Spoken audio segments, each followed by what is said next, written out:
শুরু করেন, বিসমিল্লাহ করে শুরু। আউযু বিল্লাহি মিনাশ শাইতানির রাজিম, বিসমিল্লাহির রহমানির রহিম। শুরু করেন। আযানের ব্যাপারটা, নামাজের ব্যাপারটা নাকি?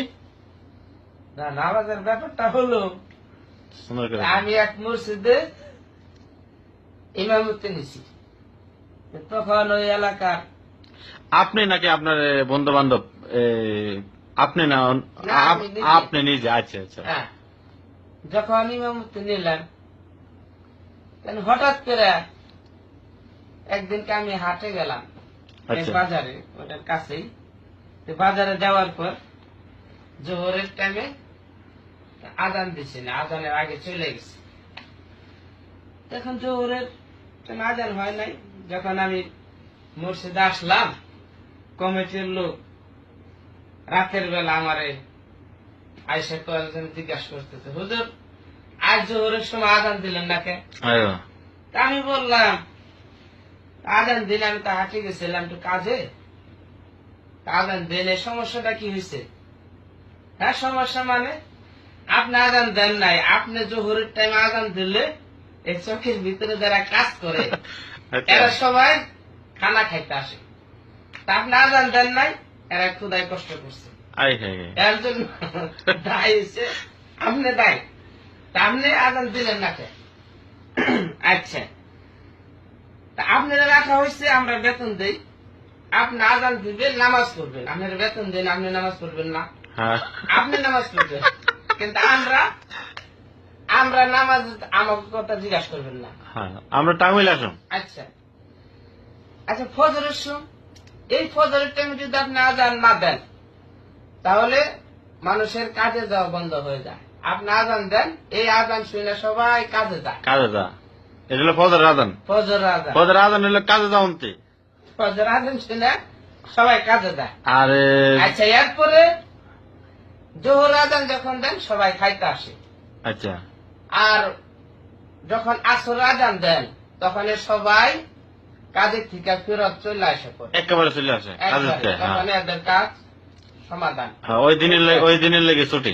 দেখো, তখন বলতেছে আপনারা রাখা হয়েছে ঠিক মতন, আজান দিবেন, কারেন্ট চলে যায়, ব্যাটারি আছে, ব্যাটারি আজান দিবেন। যদি আজান না দেন তাহলে আমাদের বিশাল সমস্যা। মাগরিবের সময়, মাগরিবের সময় তো আজান দিলে ওই যে বেটিরা বাতি বুতি ধরা, আচ্ছা আচ্ছা আচ্ছা আচ্ছা, এটা হলো বুঝতে পারলো বেলা সন্ধ্যা ঢুকে হয়েছে, গেছে, সন্ধ্যা হয়েছে। বাতি ধরা সন্ধ্যা হয়ে গেছে, তা হুজুর আজান দিছে। হ্যাঁ, তখন দেখা গেছে যার বাড়িতে কারেন্ট লাইট জ্বালাইলো, যার বাড়িতে কারেন্ট নাই সে বাতি ধরা। আচ্ছা, আর ওই এলাকায় এসারে না? আচ্ছা, যখন কিনা মাস্টার শেষ হয়ে যায় আমার এই টাকাটা সাথে সাথে দেয়। না, এসারের নামটা বলতে হবে। এসারের নামটা কি বলতো? মহিলারা নামাজ পড়ে, হ্যাঁ, এরা খাওয়া দাওয়া করে তখন শুয়ে পড়ে, তখন কাজ কাম তাহে না ওই সময়। এশারের টাইমে রাত হয়ে গেছে, এশারের নামাজের পরে তখন খাওয়া দাওয়া করে হেরা শুয়ে পড়ে। আচ্ছা, মাস্টার শেষ হইলে আমার এই টাকাটা দেয়া দেয়। বেতন দিলা, বেতন ক্লিয়ার। তো তখন আমি জিজ্ঞাসা করলাম, আচ্ছা ভাই, আপনারা নামাজও পড়েন না, বেতন উঠান না, উঠাইতে দেখি না, মাস শেষ হইলে এই বেতন আপনারা কেমনে দেন? এত টাকা আমার মাস্টার শেষ হইলে দেয়া দেন। হ্যাঁ, তখন বলল, হুজুর আমাদের মসজিদের অনেকটি টাকা আছে, আচ্ছা এই টাকা যারা ব্যবসা করে সুদের উপরে সুদের উপরে তাদের কাছে দিছি। আচ্ছা আচ্ছা তখন এরা কি করে মাস শেষ হলে লাভ গুলা দেয়া দেয়, এইগুলো তো আপনার বেতন দেয়, আর অনেক থাকে। মসজিদের এটা জমা থাকে। হাই হাই, আপনারা কি করে সুদের টাকাটা আমার বেতন দেয়? তা আগে তো কর নাই, আমি আপনাকে মসজিদ আর থাকব না।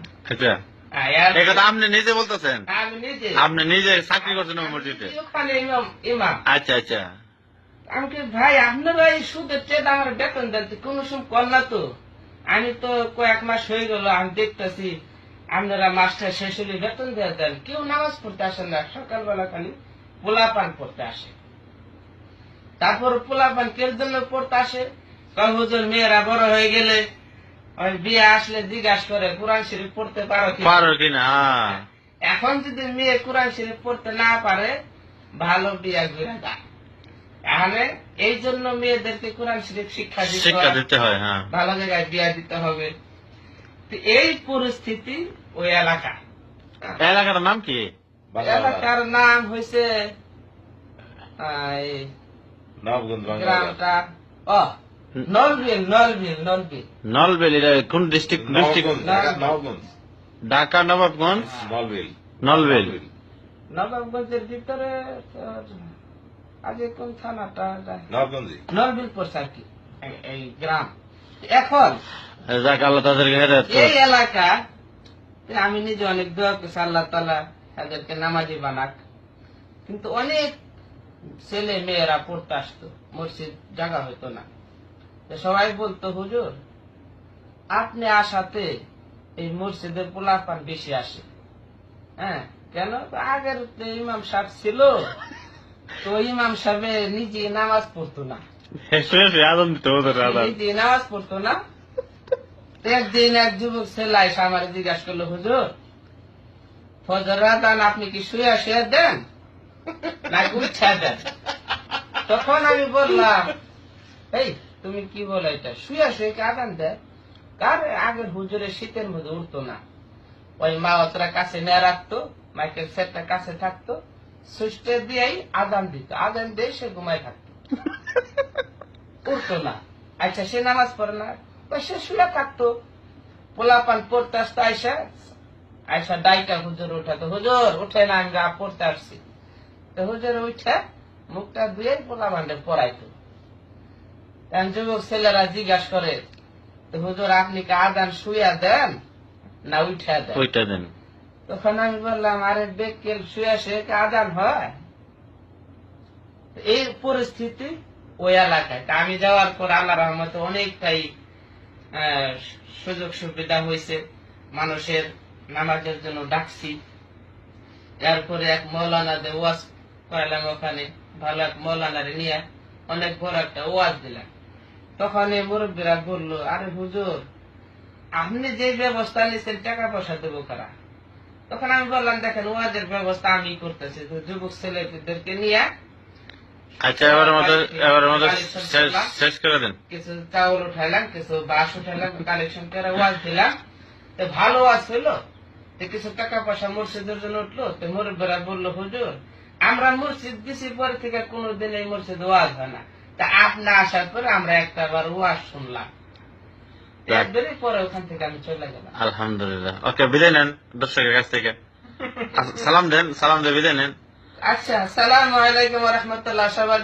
সবাই আমার জন্য দোয়া করবেন ইনশাআল্লাহ। তখন তো মানুষ দেখলে কেবল এই ইমাম সাহেব তো এরকম